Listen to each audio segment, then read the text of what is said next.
নিহত পাইলটের রাজশাহীর বাসায় আছেন মওদুদ রানা এবং প্রাণ হারানো শিক্ষিকা মেহরিনের গ্রামের বাড়ি নীলফামারীতে আছেন রিপোর্টার নাজমুল ইসলাম নিশাত। সরাসরি শুরুতেই যাচ্ছি রানার কাছে। রানা,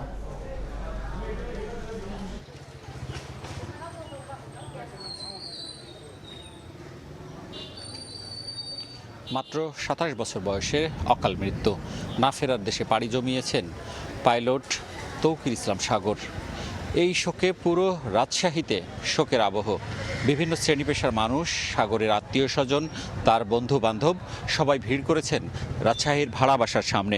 উপশহরের যে বাসা, সেখানে সকাল থেকেই সাধারণ মানুষের ভিড়। তারা অধীর আগ্রহে রয়েছেন শেষবারের মতো সাগরের মুখ দেখবেন। আমরা যতটুকু জানতে পেরেছি, ঢাকার কুর্মিটোলা বিমানবন্দর, সেখানে তার প্রথম জানাজা সম্পন্ন হয়েছে এবং প্রথম জানাজা সম্পন্ন হওয়ার পর তার মরদেহ নিয়ে বিমান বাহিনীর বিশেষ হেলিকপ্টার রাজশাহীর উদ্দেশ্যে রওনা হয়েছেন এবং সেটি রাজশাহীর সেনানিবাসে পৌঁছাবেন। এরপর সেখান থেকে তার মরদেহ নেওয়া হবে উপশহরের বাসায়। সেখানে তার আত্মীয় স্বজন, সাধারণ মানুষ, তার বন্ধুবান্ধব তাকে দেখবেন। এরপরে তার মরদেহ নেওয়া হবে রাজশাহীর জেলা স্মৃতি স্টেডিয়ামে এবং ঠিক 4:30টার সময় সেখানে তার দ্বিতীয় জানাজা অনুষ্ঠিত হবে এবং দ্বিতীয় জানাজা সম্পন্ন হওয়ার পর পাশের যে সপুরা গোরস্থান রয়েছে সেখানে তার দাফন করা হবে, সমাহিত করা হবে। স্বজনরা যেটি বলছেন যে দাফনের যে ধর্মীয় বিধানগুলো রয়েছে, কবর খনন সহ অন্যান্য যে প্রক্রিয়া, সেই প্রক্রিয়াগুলো সম্পন্ন করা হয়েছে এবং আমরা এটি দেখেছি যে এখানে বিমান বাহিনীর কর্মকর্তারা এসেছিলেন এবং তারাও এই বাসভবন ঘুরে গিয়েছেন। তাদের যে আনুষ্ঠানিক কার্যক্রমগুলো রয়েছে সেগুলোও প্রস্তুত করা হয়েছে। সব মিলিয়ে তার দাফনের যে প্রস্তুতি, সেটি সম্পন্ন হয়েছে এবং এখানে যারা তার স্বজন, বন্ধুবান্ধব এবং এলাকাবাসী রয়েছেন, তারা বলছেন যে এখানে আসার পর তাকে সকলকে যাতে দেখতে পারেন তারা সেই ব্যবস্থা করবেন এবং তার মরদেহ তার বাড়ির সামনে রাখা হবে। আপনাকে জানিয়ে রাখি যে গতকাল দুর্ঘটনার পরপরই কিন্তু তার বাবা মা, বোন জামাই তারা বিমান বাহিনীর বিশেষ বিমানযোগে ঢাকায় যান এবং তারা এখন পর্যন্ত তৌকিরের যে মরদেহ, সেই মরদেহের পাশে আছেন এবং তারাও বিমানযোগে রাজশাহীতে আসবেন এবং আসার পর আসলে তাদের যে দাফনের অন্যান্য কার্যক্রম সেটি শেষ হবে। এদিকে এই শোক রাজশাহীতে যেমন রয়েছে তেমনি চাঁপাইনবাবগঞ্জেও রয়েছে।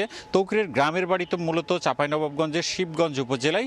সেখানে তার আত্মীয় স্বজন তেমন কেউ না থাকায় চাঁপাইনবাবগঞ্জে না দিয়ে তার দাফনের ব্যবস্থা করা হচ্ছে রাজশাহীতে এবং তৌকিরের যেসব আত্মীয় স্বজন রয়েছে সবাই কিন্তু রাজশাহীতে থাকে, যার কারণেই তার দাফন চাঁপাইনবাবগঞ্জে গ্রামের বাড়িতে না করে রাজশাহীর যে ছপুরা গোরস্থান সেখানে করা হচ্ছে এবং এখানকার যারা তার স্বজনরা রয়েছেন, তার পরিবারের অন্যান্য লোকজন রয়েছেন, তারা দেশবাসীর উদ্দেশ্যে এই যে অকাল মৃত্যু হয়েছে যে পাইলটের, তার জন্য দোয়া করতে বলেছেন এবং তারা সমগ্র জাতির কাছেই বলেছেন যেন তার প্রতি দোয়া করেন। এখন আমরা যাচ্ছি নীলফামারীতে, সেখানে আমার সহকর্মী নিশাত রয়েছেন, তিনি সেখানকার অবস্থা জানাবেন।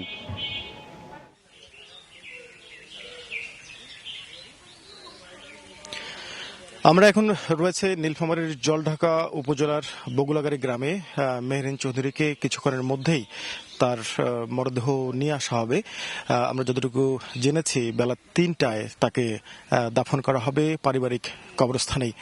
আপনাকে জানিয়ে রাখি, আমরা সকাল থেকে এখানে রয়েছি। আমরা দেখেছি যে গ্রামের সাধারণ মানুষ থেকে শুরু করে বিভিন্ন বিদ্যালয়ের শিক্ষকরা কিন্তু তাদের বাড়িতে এসেছিলেন এবং পুরো এলাকায় এক ধরনের শোক নেমে এসেছে বলা যায়। এবং শিক্ষকরা যেটি বলছেন যে একজন শিক্ষকের শিক্ষার্থীদের জন্য যে আত্মত্যাগ, নিজের জীবন বাজি রেখে শিক্ষার্থীদের যে রক্ষা করবার যে প্রয়াস, সেটি আসলে অনুকরণীয় দৃষ্টান্ত হয়ে থাকবে। আপনারা জানেন যে গতকাল মাইলস্টোন স্কুল অ্যান্ড কলেজে নিজের জীবন বাজি রেখে তিনি 20 জন শিক্ষার্থীকে বাঁচিয়েছিলেন এবং তিনি পারলে নিজে বেঁচে যেতে পারতেন, কিন্তু তিনি সেটি করেননি।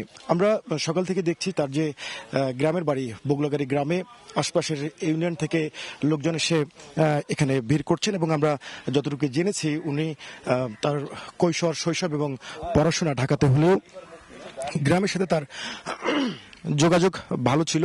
সে কারণেই সাধারণ মানুষের সাথে এক ধরনের যে হৃদ্যতা সেটি কিন্তু তার ছিল, এবং সাধারণ মানুষ যেটি বলছেন যে তিনি ছোটবেলা থেকে ঢাকায় বড় হলেও তিনি সাধারণ মানুষের সাথে যে যোগাযোগ, গ্রামে আসলে সবার সাথে তিনি নির্লোভভাবে এবং নিরহংকারীভাবে মিশতেন। গ্রামের মানুষের বিপদ আপদে তিনি সবসময় পাশে থাকতেন, এবং তার শিক্ষা জীবনের পরপরই পেশাগত জীবন কিন্তু শিক্ষকতা দিয়েই শুরু মাইলস্টোন স্কুল অ্যান্ড কলেজে। আমরা এখন বগুলাগাড়িতে তার গ্রামের বাড়িতে অপেক্ষা করছি।